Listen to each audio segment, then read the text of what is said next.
Icyitonderwa mbere yuko twinjira mu buryo burambuye kuri inkuru igaruka ku gitabo cya Kizito Mihigo yandikiye muri gereza bimugoye cyane kuko n'ubundi yifashishaga cyangwa se abamuhaga ubufasha nababaga hanze ya Afurika, muri make nababaga i Burayi mu Bwongereza, cyane cyane abamufashaga bari barimo René Mugenzi, yari inshuti ya Kizito Mihigo ku rwego rwo hejuru.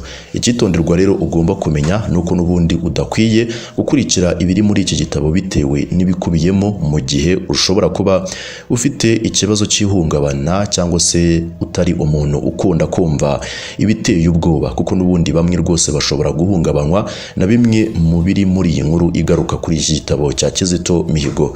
Bibe byiza rero kubimenya, ni byiza rero kubimenya mbere yuko ubyumva. Ni igitabo rero Kizito Mihigo yanditse bimugoye cyane yifashishije telefone yari atunze mu ibanga rikomeye cyane, akajya yandikira inshuti ye René yari ituye mu Bwongereza i London, aho rero n'ubundi iyo nshuti ye yayohererezaga ubutumwa mu byo yifuzaga ko bizajya muri iki gitabo. Kizito Mihigo n'ubundi yifuzaga yuko kigomba kujya hanze kivuga kuri byinshi ku buzima bwe ndetse n'ibindi bitandukanye abanyarwanda we ku giti cye avuga yuko bahishwe mu bigendanye n'icyo yaziraga n'ibindi bitandukanye. nk'uko abivuga, aravuga ngo nahoze ndi kwibere rwose njya gusura perezida wa repubulika uko nshatse, iwe nari narahagize nko mu rugo, ariko mu kanya gato nk'ako guhombya ubuzima bukaza kunkomerera cyane bakanyihinduka. Muri make ni byinshi asobanura, reka n'ubundi tubigaruke nk'uko iki gitabo kibisobanura ingingo ku yindi. Ni igitabo yise ngo ni Rwanda Universal la Reconciliation. Ikaze rero cyane none hano n'ubundi kuri Kivu 23 TV. Wifuza gukomeza kubana natwe no mu zindi nkuru zitandukanye, amahitamo na yawe ni ugukora kuri subscribe. Iyo uyikozeho ibyo ngibyo rwose biba bikuganishije mu muryango mugari ubabana natwe umunsi kundi, kandi byaba byiza winjiye n'ubundi mu muryango ubabana natwe umunsi kundi ku rubuga rwa WhatsApp. Kora follow n'ubundi wifashishije linki iri munsi y'iyi video cyangwa se comment ya mbere uri bubone hasi y'iyi video, niyo ugomba gukandaho ubundi ikakugeza mu muryango mugari aho n'ubundi dusangira ibitekerezo bitandukanye. Ni igitabo n'ubundi gisomeka nk'aho ari filime mbarankuru ku buzima bw'umwana wari umwarimu ku ishuri ribanza ry'Ikibeho mu majyepfo y'u Rwanda, waje gukataza mu muziki agashaka kuwuhindura igikoresho cyo gufasha mu gutanga imbabazi, ubwiyunge n'ubworoherane mu Banyarwanda nyuma ya Jenoside, dore ko nawe ariko yabyivugiraga, ariko nyuma ntibimuhire. Muri iki gitabo rero kiri ku mapaje arenga 40, uvuga ko ari Kizito Mihigo arandika ashize amanga, akagaragaza uruhande rwe ku byamubayeho kugeza apfuye bitandukanye kure n'ibyatangajwe mbere. Nyuma rero yo kumara imyaka 8 i Burayi, mu Bubiligi no mu Bufaransa anononsora amasomo y'umuziki, agaruka mu Rwanda asa nk'uwahibagiwe, asa nk'utazi ko hari ibyo atemerewe kuvuga cyangwa se ngo gukora niyo byaba ari ukuri cyangwa ari uburenganzira bwe. Urugero ngo ni nkaho avuga ko abategetsi bakomeye bo mu ishyaka riri ku butegetsi FPR barimo n'umunyamabanga cyangwa se n'uwahoze ari umunyamabanga mukuru waryo ariwe Françoise Ngarambe, bamubwira ko nta kuntu yakorana n'ubutegetsi atari umunyamuryango waryo. We akavuga ko nta shyaka na rimwe abamo kandi ko atazigera arijyamo, cyane ko atazi n'imigabo n'imigambi ya FPR. Ikindi akaba ari n'umuririmbyi wa gikristo udashingiye kuri politiki. Hari n'ubwo rero avuga ko yabaga ari mu kiganiro akavuga ibintu by'ukuri, ariko nk'inshuti ye ikaza kumwihererana ku ruhande ikamubwira iti ibyo ntibivugwa hano. Ni igitabo rero kigaragaza umuntu wabaye ku ibere ry'ubutegetsi mbere yuko ashyirwa ku ruhande, uvuga ko yakiriwe na Perezida Paul Kagame iwe mu rugo bagahuza urugwiro, kandi bitari inshuro imwe umuntu wigereragayo. Bigaragarira cyane mu byo avuga muri iki gitabo nk'utabibwiwe rwose cyangwa se nk'utarabariwe inkuru, ahubwo wabibayemo. Kirimo hamwe rero na hamwe amakosa y'imyandikire y'ururimi rw'igifaransa. Rero hari igihe ushobora n'ubundi kuza kumva amagambo amwe n'amwe adasobanutse mu rurimi rw'ikinyarwanda bitewe no kuba iki gitabo n'ubundi cyarakorewe transaction gikuye mu gifaransa kigashyirwa mu kinyarwanda.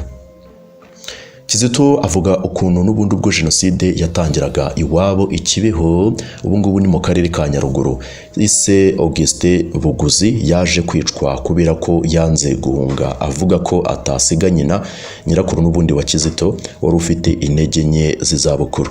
Nuko Kizito na bamwe mu bo mu muryango we baca ukubiri ngo ahungira kuri santere ya Karama, aho nyuma baje kugabwaho igitero simusiga n'interahamwe n'abasirikare ba leta yari iriho icyo gihe.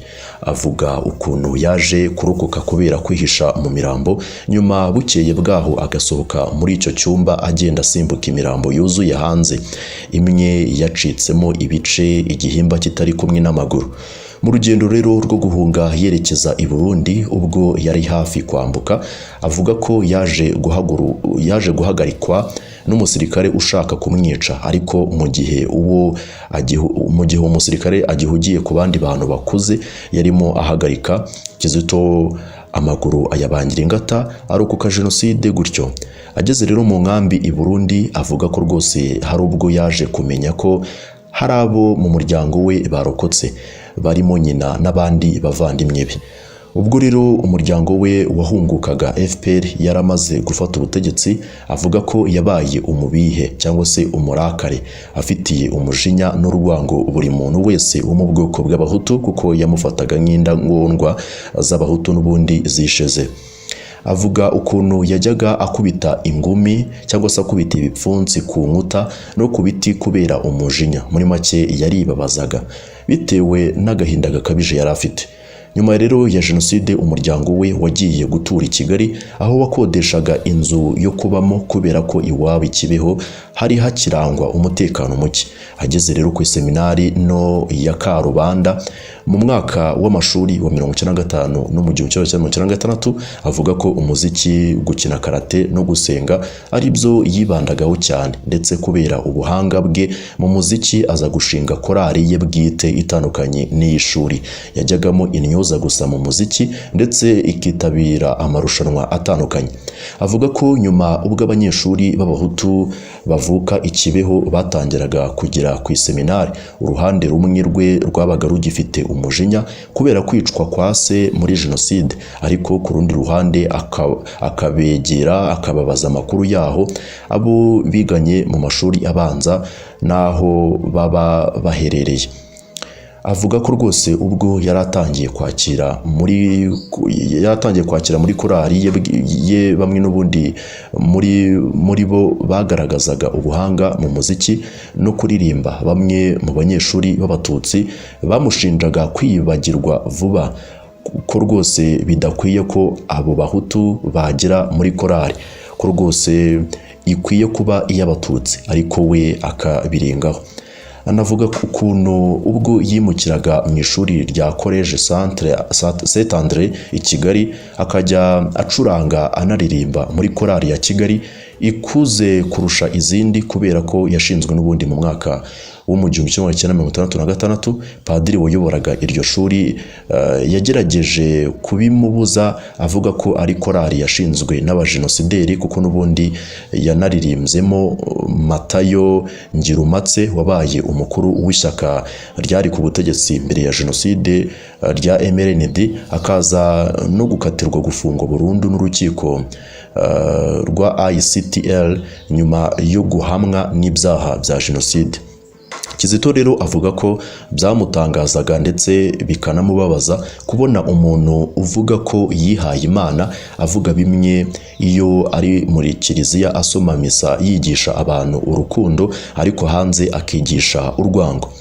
Nk'umwe rero mu bagize itsinda ryahimbye indirimbo yubahiriza igihugu, Kizito avuga ko ubwo yarasubiye mu Rwanda muri 2011 avuye kwiga mu Bufaransa, yahawe akazi n'ibiro bya Minisitiri w'Intebe mu Rwanda.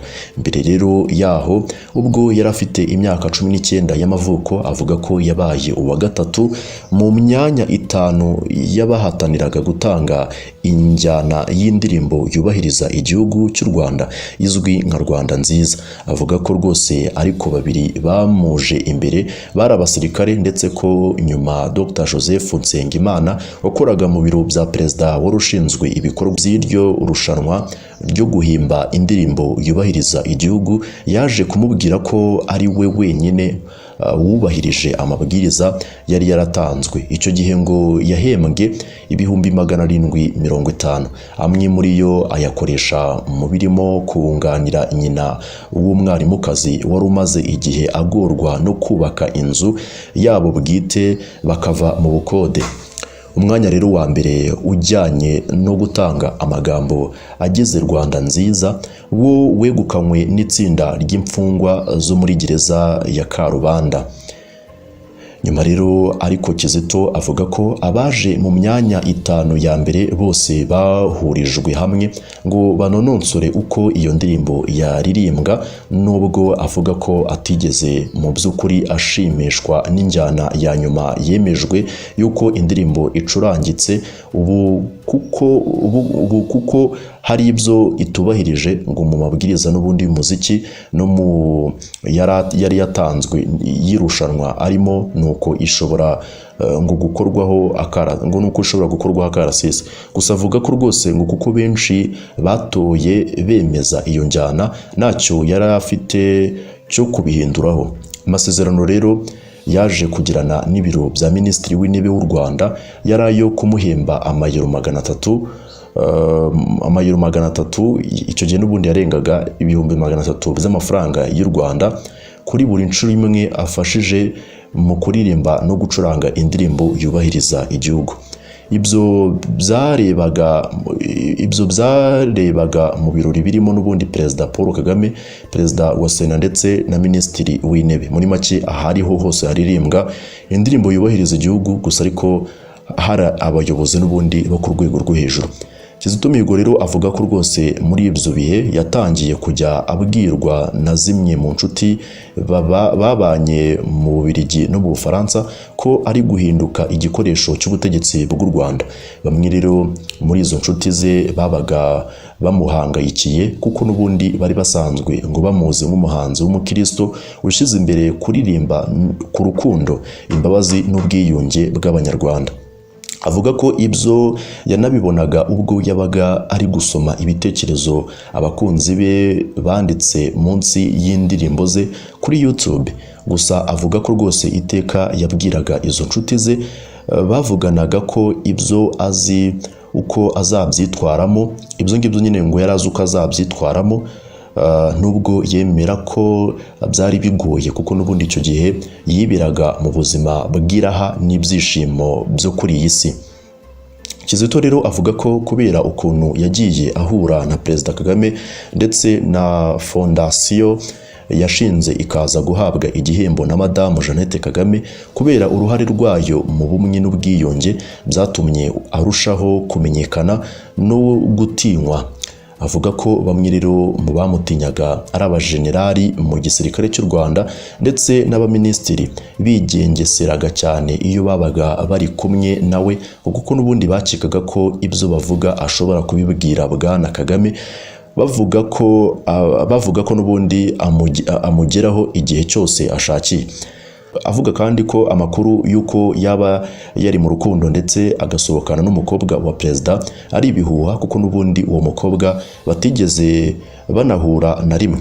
Mbere yaho rero mu mwaka wa 2003 Bernard Makuza wari vice perezida wa Sena ndetse nawe wanize mu seminari no ya Karubanda niwe wabaye intandaro yo kwihutishwa kwa dosiye ya Kizito yo kujya kwiga umuziki i Burayi. Mu gitabo uyu uvuga ko ari Kizito yandika ko yabwiwe na Bwana Makuza ko umunsi umwe mu mwaka wa 2003 ubwo Perezida Kagame nawe bari bitabiriye ibirori yaririmbagamo indirimbo ye yitwa ngo Imbimbura kubarusha afatanyije na korali ya Kigali, Kagame ngo yaje gutwarwa. Nuko abaza Bwana Makuza niba uwo musore abona ari we yumva bajya bamubwira wagize uruhare mu ihangwa ry'indirimbo yubahiriza igihugu. Makuza ngo yabwiye Kagame ko rwose ari we kuko ndetse ko rwose na dosiye ye isaba guhabwa buruse yo kujya kwiga mu mahanga imaze igihe yaradindiriye muri Minisiteri y'Uburezi. Kagame ngo niwe rwose nyuma wategetse ko yihutishwa, nuko nyuma y'amezi make Kizito ajya kwiga hanze.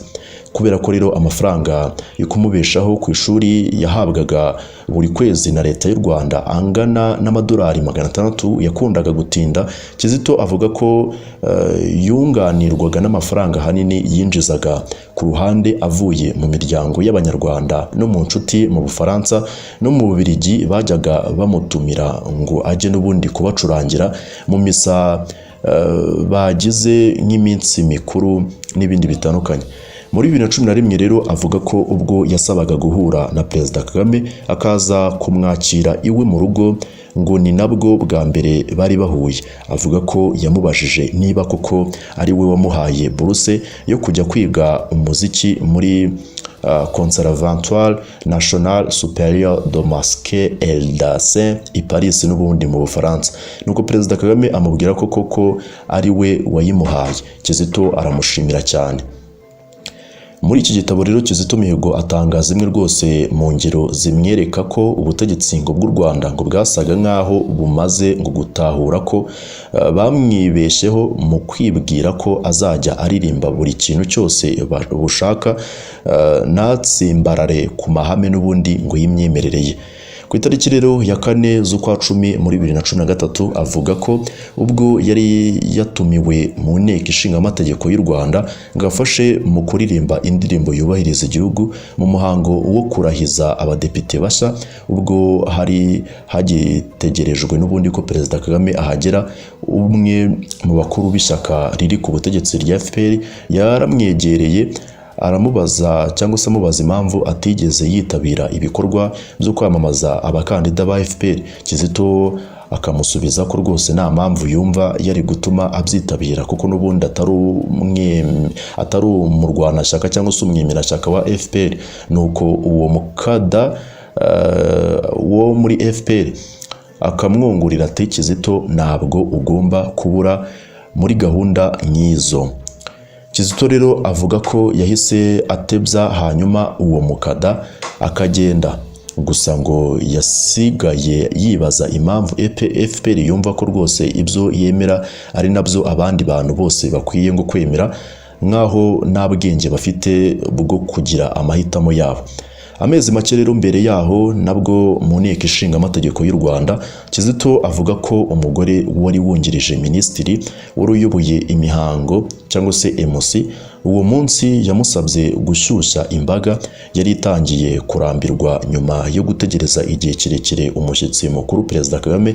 Kizito avuga ko yasubije uwo mugore ko ibyo byo gushyushya imbaga ntabyazi kandi ko akazi kamuzanye ari ukuririmba indirimbo yubahiriza igihugu. Nuko ngo uwo mugore aramureba cyane ubundi agenda yijugunya yarakaye asakurisha inkweto ndende ngo yari yambaye kubera uburakari. Kizito avuga ko rwose gahoro gahoro yagiye atahura ko kuba umuhanzi wemewe mu gihugu ari ukwemera kuba umumotsi w'ubutegetsi bwa FPR, kuba umushyushya rugamba no gufata mu mutwe intero za FPR n'ubundi zicengeza amatwara. We akavuga ko rwose mu by'ukuri atakwemera kuba bene uwo muhanzi.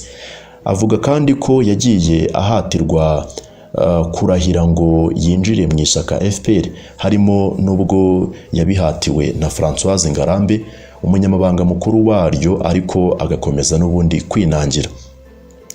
Mbere rero Kizito Mihigo avuga ko yari inshuti na Edouard Bamporiki wabaye umunyamabanga wa leta muri Minisiteri y'Urubyiruko n'Umuco, ndetse Kizito akajya anamutumira mu bikorwa bitandukanye bye bya foundation bijyanye n'ubundi n'ubwiyunge.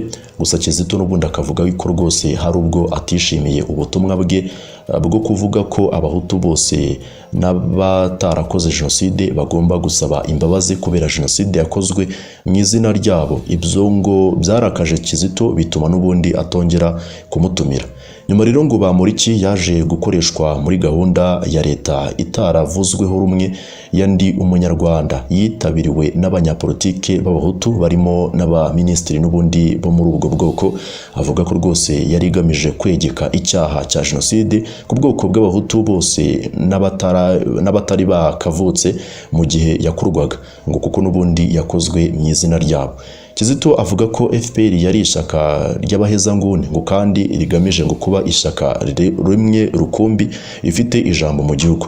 Avuga ko uko FPR yagendaga n'ubundi ibona ko atavugirwamo ku mahame ye y'urukundo, imbabazi n'ubwiyunge bishingiye ku ivanjiri, FPR rwose yagiye ikoresha Bamporiki mu gucengeza amatwara yayo ngo y'amateka agoretse kandi aheza bamwe, ndetse nyuma imugororera kuba depite, akaza n'ubundi kuzamuka mu ntera akaba minisitiri. Nyuma rero y'urupfu rwa Kizito, Bamporiki yanditse ku rubuga rwa Twitter asa nk'uvuga ko ibibazo Kizito yanyuzemo ari we wabyiteje. Kizito anavuga kandi ko imishinga ye imwe yari yaragejeje kuri leta irimo nk'uwo gushinga ishuri ryigisha umuziki ushingiye ku manota, ndetse yaranamwemereye inkunga leta yamuciye inyuma ikayitangiza mu izina ryayo. Aha atanga urugero rw'ishuri ry'umuziki ryo ku Nyundo, ariko akavuga ko itandukaniro ahanini riri ku buryo abanyeshuri bemererwa kuryigamo. Anavuga ukuntu indirimbo ye Intare yamaye agaciro yahimbiye FPR ku isabukuru y'imyaka 25 FPR yayikoreshaga mu bikorwa byo kwamamaza nta ruhushya imusabye nka nyiri indirimbo. Kizito rero avuga ko umunsi umwe yagiye kubibaza Françoise Ngarambe aherekejwe n'inshuti ye y'umunyamategeko yitwa Kizito Safari.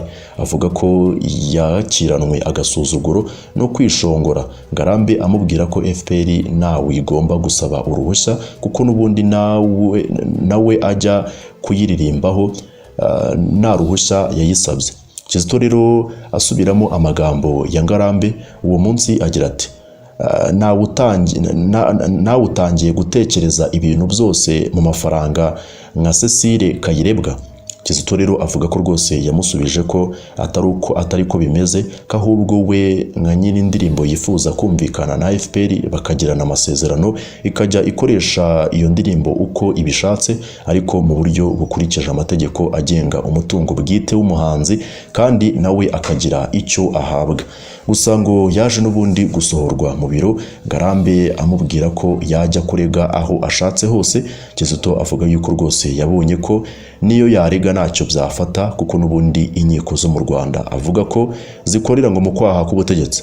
Nyuma rero ngo inshuti ze zamubwiye ko yakoze ikosa rikomeye kujya kubaza FPR ibijyanye n'indirimbo ye ikoreshwa nta ruhushya mu bikorwa byo kwamamaza, ngo zamubwiye ko kuko yari mukuri, ariko ko ibintu nk'ibyo ngibyo byo guhangara FPR nawe ubitinyuka mu Rwanda.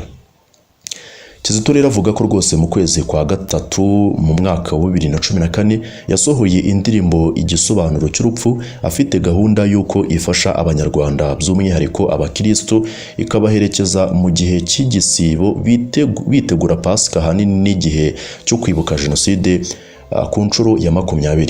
Muri iyo ndirimbo rero yemera ko rwose habayeho jenoside mu Rwanda, ndetse akaba ari umugabo wo kubihamya kuko n'ubundi yayirokotse, ariko akavuga ko ibyo bitamubuza kwibuka n'abandi bishwe no mu bundi bwicanyi ngo butiswe jenoside. Ibyo ahanini bifatwa nko gushaka kuvuga ubwicanyi ngo bwakorewe n'ubundi abahutu. Avuga ko rwose akiyisohora ku rubuga rwa fondasiyo no kuri YouTube yahise rwose itangira kurebwa cyane, ndetse bamwe mu nshuti ze z'abahutu bari baratangiye kuvuga ko yahindutse igikoresho cy'ubutegetsi, bamwandikira ubutumwa rwose bamushimira ku musanzu yatanze ku kwibuka bose. Gusa hari bamwe bamuburiye ko rwose ibyo ngibyo bitamugwa amahoro. Ku rubuga rero rwa WhatsApp avuga ko ruhuza abakomeye bo mu rubyiruko rw'umuryango FPR ngo ruzwi nk'urubuga rw'intore. Kizito avuga ko rwose bahise batangira kunenga indirimbo ye bayihuza n'amagambo ya Victoire Ingabire yavugiye ku rwibutso rwa Jenoside i Kigali muri 2010 ubwo yari asubiye mu Rwanda afite gahunda yo kwiyamamaza mu matora ya perezida. Icyo gihe Madame Ingabire yavuze ko hagomba n'ubundi kwibukwa abahutu bishwe. Kizito rero ariko akavuga ko muri we yumvaga aruhutse mu mutima kuko n'ubundi yarageze ku ntambwe yari amaze igihe yifuza yo kuvuga ku bwicanyi ku mpande zombi. Akavuga ko nta bwiyunge bw'ukuri bushobora kubaho mu gihe hari igice cy'abanyarwanda gihezwa kandi nacyo cyariciwe. Kuri urwo rubuga rero rw'Intore, Kizito akavuga ko rwose yatangiye gushinjwa gupfobya Jenoside nyuma yaje guhamagarwa na Minisitiri w'Umuco na Siporo wariho icyo gihe ari we Mitari, amubwira ko rwose amushyize mu kaga kuko n'ubundi ibukuru batekereza ko nawe yagize uruhare muri gahunda y'iyo ndirimbo. Kizito ngo yamusubije ko atumva impamvu byamuteye ikibazo, amusaba ko abagira icyo babaza kuri iyo ndirimbo aboherereza cyangwa se abohereza kuri nyir'ubwite wayihembye. Kizito rero avuga n'ukuntu yahamagawe na Majoro Gerard Nyirimanzi wari ushinzwe umuco n'ubundi muri Minisiteri y'Ingabo, nawe wize mu iseminari no ya Karubanda, akamushinja ko muri iyo ndirimbo apfobya Jenoside. Kizito rero avuga ko yamusubije mu magambo akomeye amubwira ko we nk'uwarokotse Jenoside kumubwira gutyo ari agashinyaguro.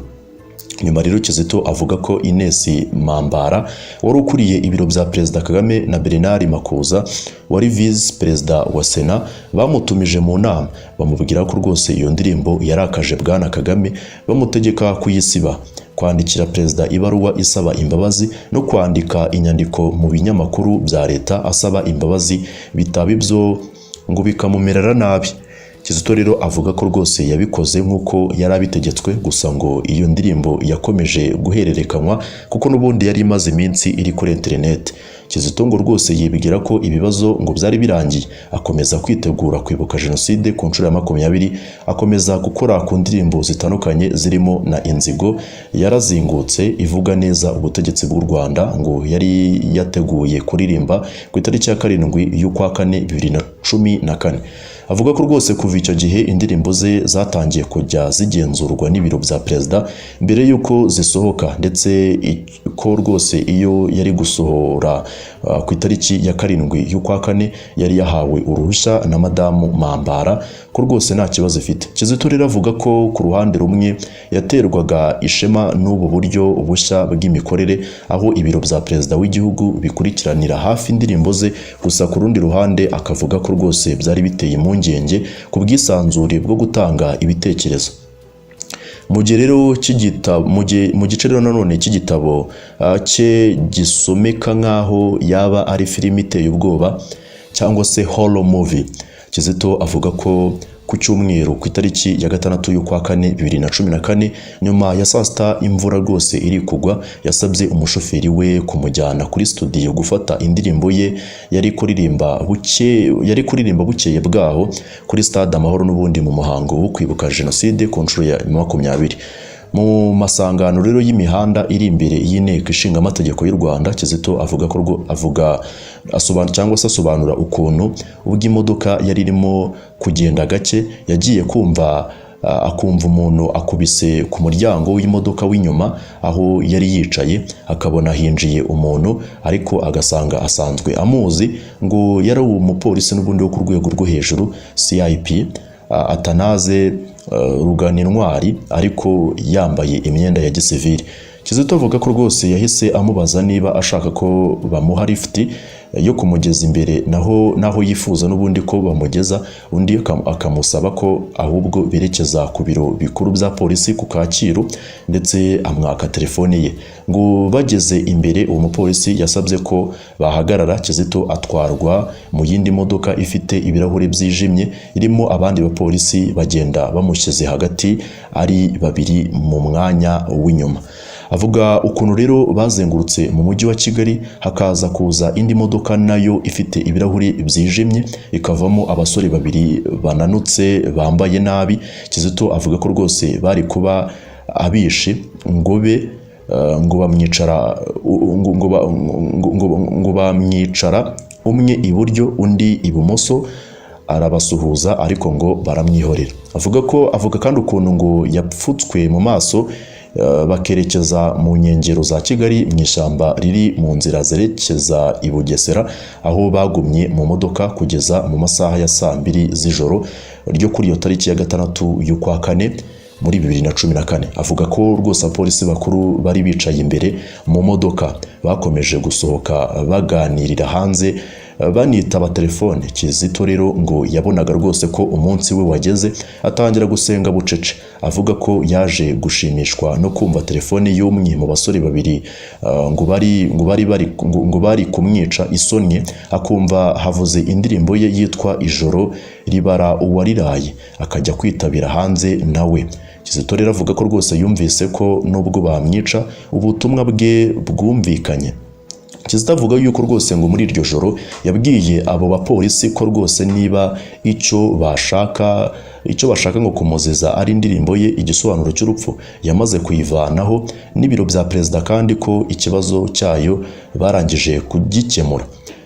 Nuko ngo umwe muri abo bapolisi arongera arahamagara, nyuma y'akanya barakata basubira i Kigali.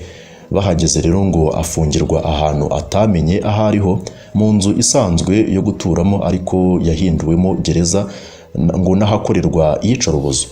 Ngo mbere rero ngo yuko yinjira mu irembo, umupolisi yamubwiriye ko rwose hari ibintu basanze muri telefone ye, amusaba kuza kubyemera agasaba n'imbabazi. Kizito ngo yahise yibuka inyandiko n'ubundi y'ubutumwa yagiranye kuri WhatsApp na Nsabimana Callixte Sankara yari yahawe nawe na Gerard Niyomugabo. Kizito yajyaga atumira n'ubundi nk'umushakashatsi ku madini mu kiganiro Kizito yajyaga anyuza kuri televiziyo, ko uwo Gerard yari yamubwiye ko rwose henda kuba intambara mu Rwanda, akamubaza aho ibyo yabikuye. Undi akamusubiza ko hari umuntu utavuga rumwe n'ubutegetsi uba hanze wabimubwiye. Ngo nuko Kizito rwose amusaba nimero ye. Kizito avuga ko mu gihe cy'icyumweru kimwe yaganiraga Sori na Sankara kuri WhatsApp, akabikora mu masaha ya nimugoroba arangije akazi ke. Ngo yashakaga n'ubundi kumenya ukuri kwabyo kuko ngo abe yahungisha umuryango we awujyanye i Burayi. Ngo kuko kimwe mu bikomere yasigiwe na jenoside ari ukuntu se yishwe bo bahunze, akumva ko rero ubu noneho bibaye ari impamo agomba n'ubundi guhungisha umuryango we ukarokoka.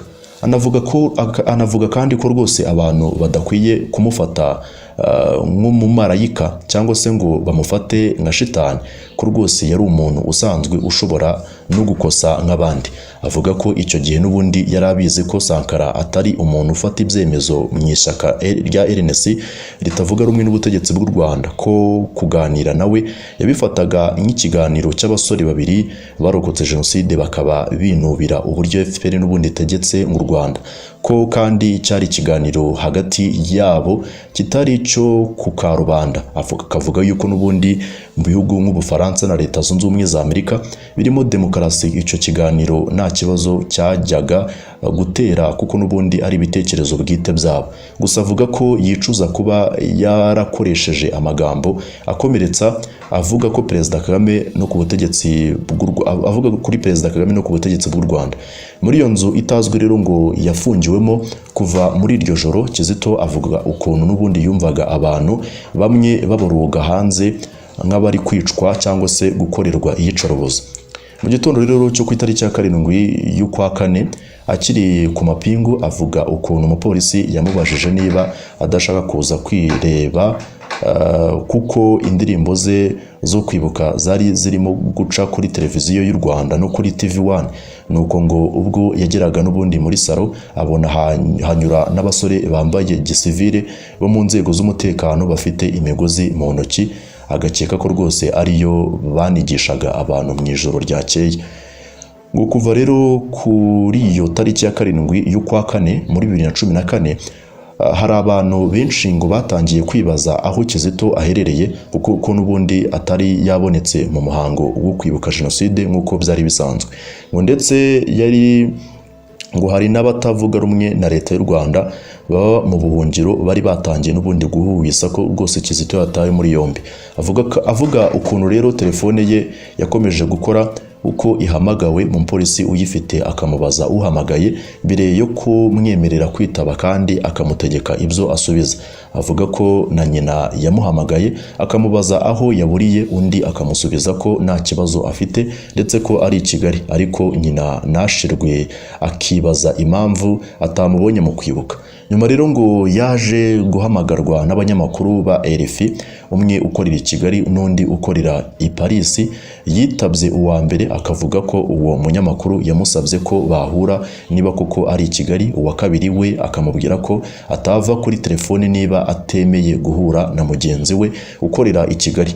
Kizito rero ashimira abo banyamakuru, avuga ko bakoze akazi kabo neza, ko rwose kugerageza kumuvuganira ari byiza. Avuga ko rwose nubwo yabaga yategetswe ibyo asubiza, yizera ko bashoboye n'ubundi kumva ko atabaga yisanzuye, ndetse batumye amenya ko yari afungiye ku Kimihurura, kuko n'ubundi ubwo umwe muri bo yamubazaga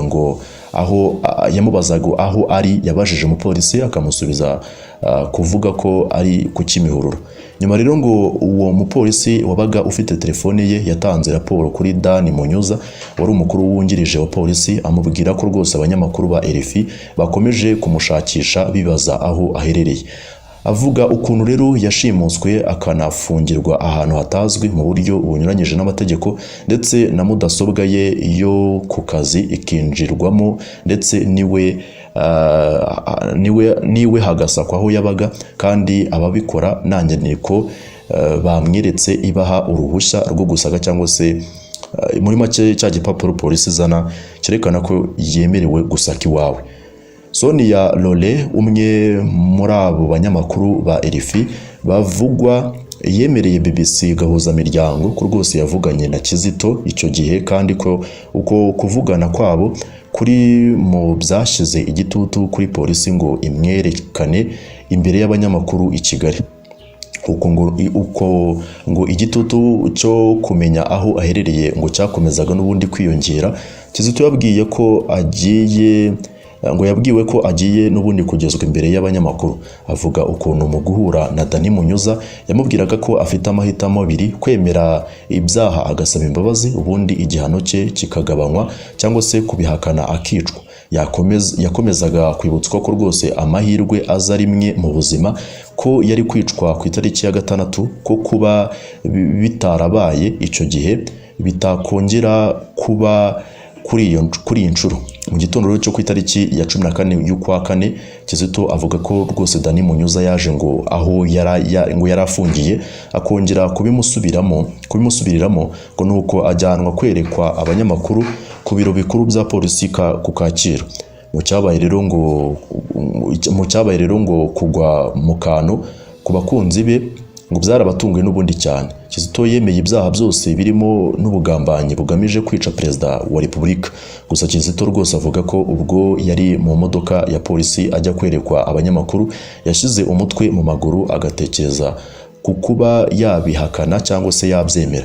Avuga ko yafashe icyemezo cyo kubyemera ngo arokore ubuzima bwe icyo gihe, azabone nuko umunsi umwe azabara rwose inkuru y'ukuri kwe ku byamubayeho byose. Avuga ko na nyuma yo kurekurwa kwe hari bamwe bakibaza niba hari umuntu bakwizera niba nta Kizito yaremeye ibyo yashinjwaga.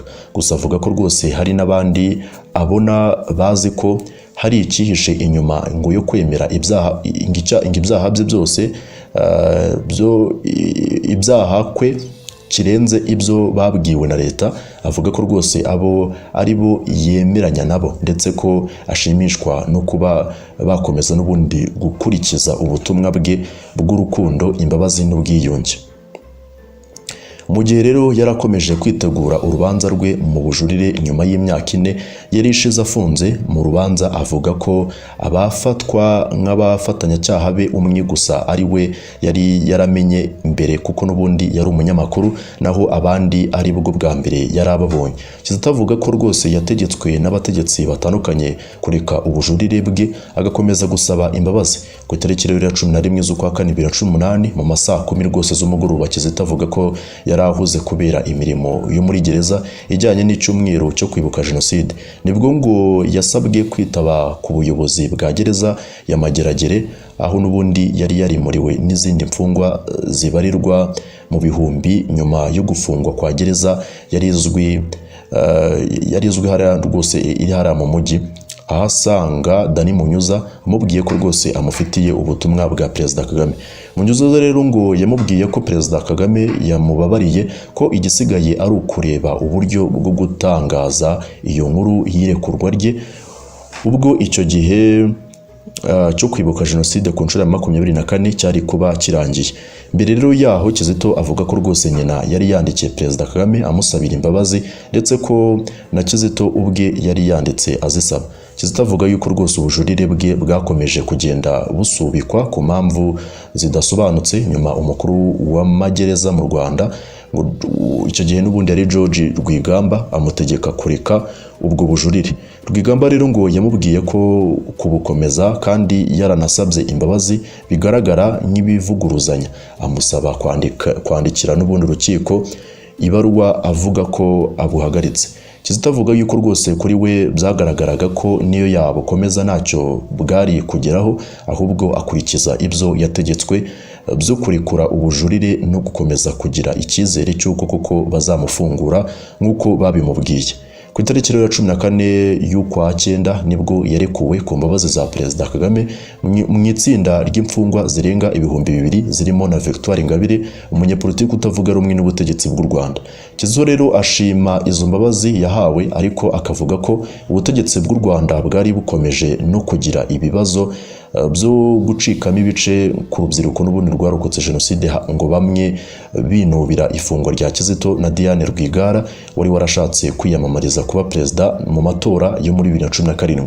Avuga ukuntu rero ubujurire bwe bwakomeje kugenda busubikwa ku mpamvu zidasobanutse, ari nako rero barimo umukuru wa polisi w'icyo gihe Emmanuel Gasana n'umukuru wa magereza George Rwigamba banyuzamo bakamusura muri gereza bamubaza niba hari ubutumwa afite ashaka n'ubundi bamutangira kwa perezida. Muri iki gitabo rero Kizito avuga ko kugira umutekano mu gihugu bidasobanuye ko abagituye bafite amahoro, kandi ko kuba abahutu n'abatutsi basigaye babana urugo ku rundi nyuma ya jenoside bidasobanuye ko ubwo ari ubwiyunge. So rero ibipimo byo mu mwaka wa 2015 bya leta y'u Rwanda bijyanye n'ubwiyunge bigaragaza ko rwose abanyarwanda biyunze ku kigero kirenga 92% bivuye kuri 82% mu mwaka wa 2010. Kizito rero yitangaho urugero rw'ibibazo yagiye agira mu rukundo nka kimwe mu bimenyetso n'ubundi byerekana urwango no kwishishanya bikiri mu banyarwanda.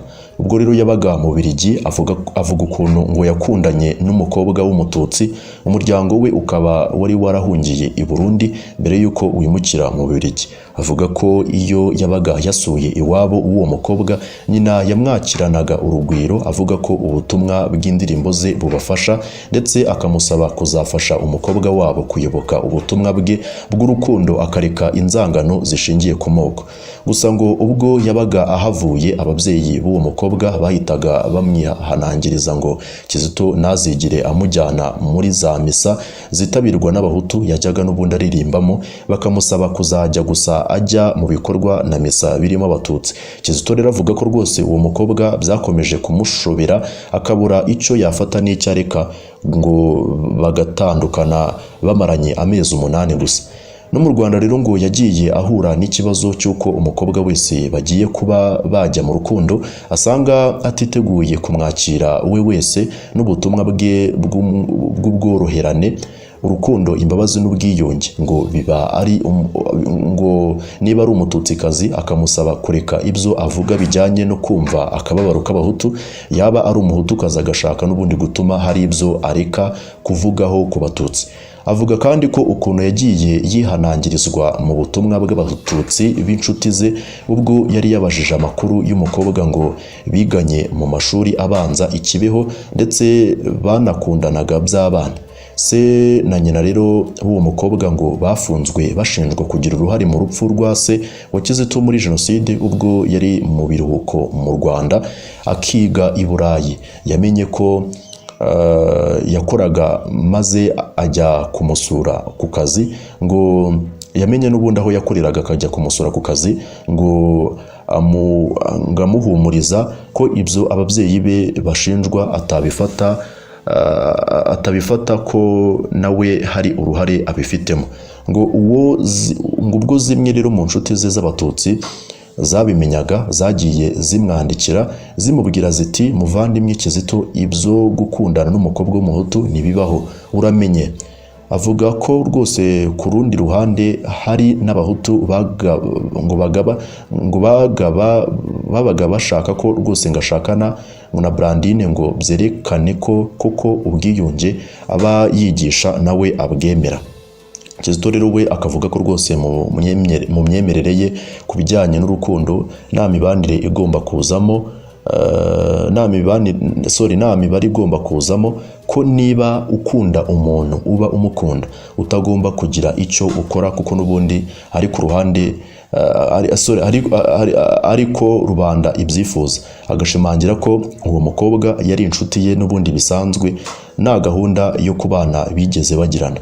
Avuga ko rwose yagiye aryamana n'abandi bakobwa mu myaka 3, 2011 kugeza 2014. Avuga ko rwose yari umuhanzi ukunzwe cyane kandi wubashywe mu Rwanda.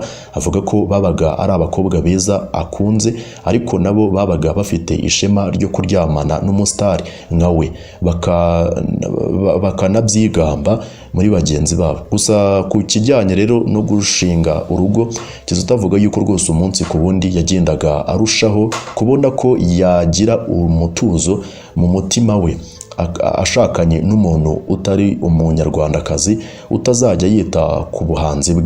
Kizito rero anagaruka ku ndirimbo Hataka, imwe muri ebyiri zasohotse mu kwezi kwa 4 2020 nyuma y'urupfu rwe. Avuga ko rwose ashengurwa no kubona abatutsi batari mu Rwanda mu gihe cya jenoside bahungutse bava mu bihugu nk'u Burundi, Tanzania, Uganda, Congo n'ahandi ari bo bifitemo ubuhezanguni kurusha ababaye muri jenoside nyirizina. Abwira ubutegetsi bw'u Rwanda ko nubwo kwiyubaka mu bikorwa by'iterambere ari ngombwa nyuma ya jenoside, ubwiyunge nyakuri ari wo musingi w'iterambere rirambye. Avuga ko rwose amahoro n'ibyishimo nyakuri byo ku mutima yabibonye mu buzima bugoye bwo muri gereza. Aganira nta kwishishanya n'abahutu n'abatutsi bahafungiye. Ku rubyiruko rero rwavutse mu gihe cya jenoside na nyuma yayo, avuga ko rwose rwahuye n'ikibazo cyo kwigishwa amateka y'u Rwanda yagoretswe ngo na FPR. Avuga ko rwose ngo rukwiye ngo guharanira ngo kumenya amateka nyakuri y'u Rwanda. Ubwo urwo rubyiruko arutura amagambo yo mu nteruro y'umusizi witwa Cicero wabayeho mu mateka y'ubwami bw'abaromani. Kutamenya ibyabaye mbere yo kuvuka kwacu ni ugukomeza ngo kuba umwana w'ubuzima bwose. Mu by'ukuri ubuzima bw'umuntu bwaba buvuze iki niba adashoboye guhuza igihe cy'ubu n'amateka y'ibihe bitakiriho? Mbere rero yo gufungurwa, Kizito avuga ko rwose yagiye abazwa icyo ateganya gukora nyuma yo gufungurwa. Iteka agasubiza ko rwose azakomeza ubutumwa bwe bwo kwigisha ubworoherane, imbabazi, urukundo n'ubwiyunge abinyujije mu muryango yashinze. Ku wa gatanu rero tariki ya 21 z'ukwa 9 2018 hashize icyumweru afunguwe. Kizito avuga ko rwose yitabye Dani Munyuza wari wamutumije mu biro bye, ngo yamubajije amakuru yiwe n'uburyo ki ubuzima bumeze. Kizito amubwira ko bumeze neza, ariko ko rwose bwarushaho kuba bwiza indirimbo ze zongeye kwemererwa kunyura mu bitangazamakuru byo mu Rwanda, ndetse na fondasiyo ye ikemererwa kongera gukora. Munyuza ngo yamubwiye ko system muri ijambo n'ubundi ubwo benshi bazi ko rikoreshwa mu Rwanda hashaka kuvuga ubutegetsi, izabyigaho ikamuha igisubizo. Munyuza rero ngo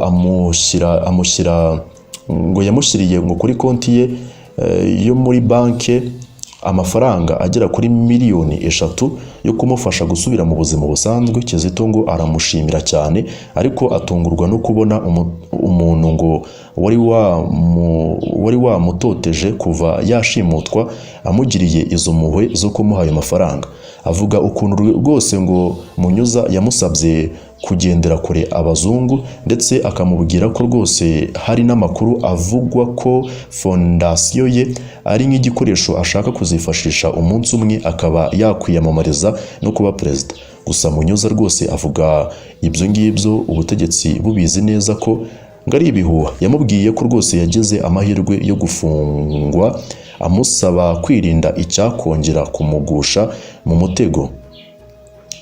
Ku itariki rero ya 3 z'ukwa 12 2019, Kizito avuga ko rwose Dani Munyuza wari uherutse kuzamurwa mu ntera akagirwa umukuru wa polisi yamwandikiye nanone kuri WhatsApp amubwira ko fondasiyo yo itazongera gukora ukundi.